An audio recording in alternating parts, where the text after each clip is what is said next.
The best thing about Guild Wars 2 raids and strikes is that even though you're doing the same mechanics every time, playing the variety of classes and learning new playstyles keeps things fresh. Lately I've been having a lot of fun playing a pure DPS Willbender now that virtue buffs can stack, which allows you much more utility and synergy with the power Willbender build. So in this video I will go over one of my favorite builds for the DPS role in a raid or strike group, the gear, playstyle, skill rotation, and how it's used in actual gameplay. First, you want to take mostly Berserker gear with Runes of the Thief except for one Assassin ring and one Assassin backpack, which will put you at 75-ish% crit chance, and then with Fury, you'll get to 100%. Normally, I'm not a fan of Thief runes because they require you to hit your target from behind to get their damage bonus, but because this is a mostly melee build with plenty of mobility, that isn't often an issue. Then go for a Berserker Greatsword with Force and Accuracy sigils, and a Sword and Focus with Force and Accuracy sigils. If you really want to lean into Willbender roleplay, then you could use dual swords, but at the moment, the offhand sword coefficients are not very high for their animations, and Focus provides more damage for less animation investment, and even has blocks tied to it, which helps you survive. For traits, take Virtues and Zeal. Radiance is a good option if you want to use Dragon stats because it gives more critical chance, but since Guardian auto attacks aren't amazing, you want to get the most cooldown reduction as possible to use your powerful cooldowns for maximum damage. Zeal is the highest damage output by far you can get and will reduce Greatsword cooldowns. Virtues provides even more damage modifiers and will reduce your cooldowns even further with Permeating Wrath. Essentially, Willbenders gain a buff when they use any of their virtues, and hitting enemies while you have this buff will trigger many different effects. First of all, the virtue activation gives a damage bonus from Inspiring Virtue. Then triggering the virtue buff stacks lethal tempo, which is another damage boost. And then the triggered virtue buff also will reduce the cooldown of your currently equipped weapon skills.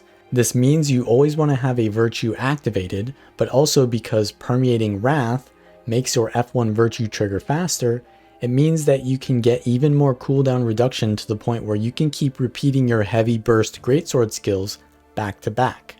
Not only this, but you can have multiple virtues activated at the same time, and while you always want the F1 to be activated because of Permeating Wrath, the F3 is also nice to fit in because it gives even more reduction, as well as Aegis and stability, and Aegis will give you extra damage due to Unscathed Contender. Let's go over the skill priority then. Start out in Sword Focus, even though Greatsword is your main weapon, because you can quickly cast the 2 skill, which will stack up the Symbolic Avenger trait for more damage modifiers. The 4 can be cast at range, which pulses 9 times, and is great for triggering more virtue effects.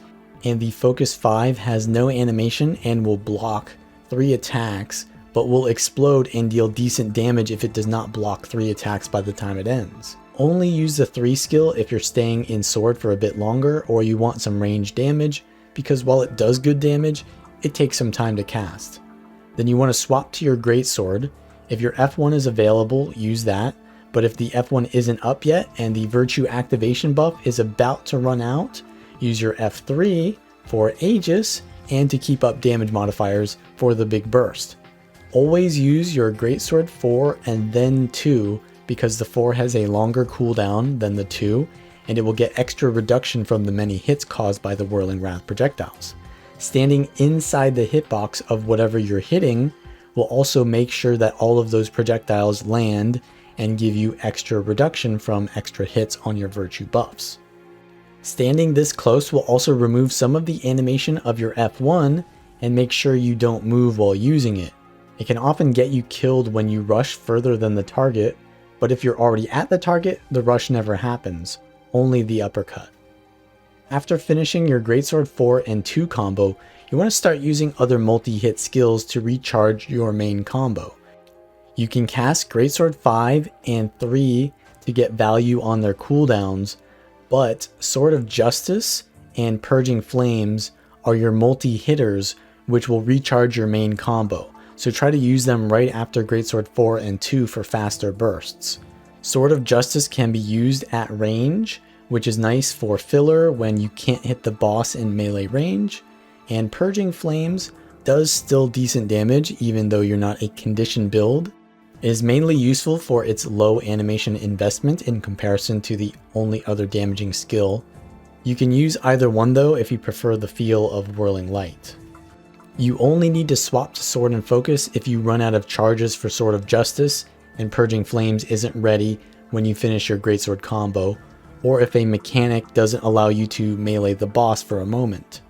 Then, if you need to CC, use your elite skill, Heaven's Palm, use the second activation of your Greatsword 5 and pull them with that, or you can pop your Bane Signet, but you'll lose some DPS as a result, so how about we not and let's say we did. But fighting an actual boss is not going to be the same as a golem, so let's show how this works in a real situation. I start out with my sword, and as soon as the boss moves over, I swap to my greatsword, and now I can do my burst because I know that the boss is not going to move out of my attacks. Now I know they're going to move soon, so I save my greatsword burst, and then I move over with my virtues, and then I do the burst with my F1 up, and now we know there's a little bit more time before the boss moves again, so I'm going to go for one last burst, and then I'm going to save what I can, move over with my virtues again, and then do the greatsword burst. I know there's a little bit more time before we go over again, so I'm going to swap to sword and use some of these sword abilities, but kind of prepare for the next burst, and then I go over as soon as the rest of my party gets the mechanic, because if I get the mechanic, then I have to spread, and then I can't do melee, and then I can't do damage. Here's another standard opener, but this time there's going to be an extra mob nearby, and my virtues will activate even faster because I'm using multi-hitting abilities on multiple enemies, and that's going to give me even more cooldown reduction. And the Greatsword 5 will also shoot out multiple projectiles. If I position correctly to cleave the boss with both of them, I can get extra damage. Now I've got the mechanic here and I want to go out, but I don't want to go out too early because I have the mobility that I can stay in for longer, and I know that I'm going to be out for a while, so now this is when I want to swap to sword, because it'll help me get back in with the sword port, but also because I can kind of do another reopener burst. Let's dial this up with the hardest phase of the Old Lion's Court strike. I'm taking the Whirling Light here because there's a lot of movement on this fight, which makes Purging Flames not as valuable. And what we need to do is kill the Green Watch Knight, which pulls us in, while also CCing the Red Watch Knight.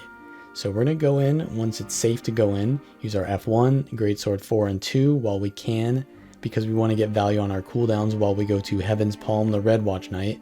Then I'm going to swap to my Sword Focus here because we want to do range damage, because it's really dangerous to go near the boss when they're doing their death zone like that. I go in with my Sword 2, F1, I use Whirling Light, and then I use my Greatsword 4 and 2 burst. Now we want to use our Sword of Justice to get our cooldowns back, and then do our Greatsword burst again. Now the mechanic is happening and we need to CC, so convenient timing to use our Heaven's Palm away. And now we're going to go back in with our F3, which is going to give us some Aegis to allow us to survive that final pulse of damage. I kind of missed some of my abilities there, so I didn't get all of my cooldowns back. So I used my F2 there to get some extra cooldown reduction. And we need to chase the boss here now. So I'm using my leaps and my virtues to chase. And we're going to do our Greatsword burst here while we can. And then we're going to get out, use our Heaven's Palm and our F3 to get more Aegis to survive here. And even use my Signet there to make sure that we get the CC. And then I'm going to go really aggressive on the damage because we want to phase this really quickly so that we get to an easier phase. I'm going to use my heal skill to just eat all that damage and heal through it, and then finish off the phase. As you can see, the build has a decent amount of survivability if you manage its cooldowns, great CC, it has mobility and high burst. It'll take some practice to get used to it, but for me, the challenge is what motivates me to get better at it. So if you like this content, then like the video, subscribe if you'd like more, leave a comment down below which you'd like to see next. If you want to support me further, then check out the links in the description. Thanks to all of my patrons, and enjoy your journey.